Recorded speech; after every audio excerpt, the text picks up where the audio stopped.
মাদক সম্পৃক্ততাকে ঘিরে সম্প্রতি অনুসন্ধানে নেমেছে মাদকদ্রব্য নিয়ন্ত্রণ অধিদপ্তর। মাদক সম্পৃক্ততায় নাম জড়িয়েছে ছোট পর্দার কয়েকজন জনপ্রিয় অভিনেত্রী। এদের মধ্যে সাফা কবির ও মুমতাহিনা চৌধুরী ওরফে টয়ার বিরুদ্ধে মাদক সম্পৃক্ততার প্রমাণ পেয়েছে নার্কোটিক্স। এছাড়া ছোট পর্দার আরেক তারকা তানজিন তিশা ও সঙ্গীত শিল্পী সুনিধি নায়কের মাদক সম্পৃক্ততার প্রমাণও মিলেছে। স্বরাষ্ট্র মন্ত্রণালয়ের উচ্চ পর্যায়ে ইতিমধ্যে এ বিষয়ে প্রতিবেদনও পাঠানো হয়েছে। Double million offer Walton fridge কিনে পেতে পারেন 20 লক্ষ টাকা, রয়েছে কোটি কোটি টাকার নিশ্চিত উপহার।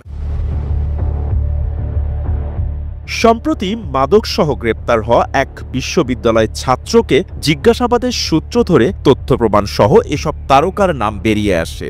এসব তারকা মাদক সংগ্রহ করে আসছেন একটি বিশেষ হোয়াটসঅ্যাপ গ্রুপের মাধ্যমে। ওই হোয়াটসঅ্যাপ গ্রুপের অ্যাডমিন একটি বেসরকারি বিশ্ববিদ্যালয়ের শিক্ষার্থী অরিন্দম রায়তি। নার্কোটিক্স জানিয়েছে, দীর্ঘদিন ধরে বিশেষ নজরদারির এক পর্যায়ে গত 17 অক্টোবর ঢাকা বিমানবন্দরে গ্রেফতার হন দীপ। এ সময় তার কাছ থেকে বিপুল পরিমাণ সীসা, এমডিএমএ, এলএসডি ও কুশ সহ বেশ কিছু মাদক জব্দ করা হয়।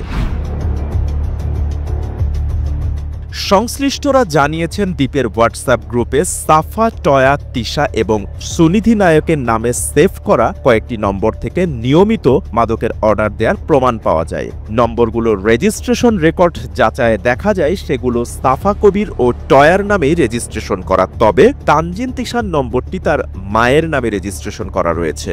জড়িতদের বিরুদ্ধে আইনগত ব্যবস্থা দ্রুতই নেওয়া হবে বলে জানায় নার্কোটিক্স। বাপ্পি খান, এসএ টিভি ডিজিটাল।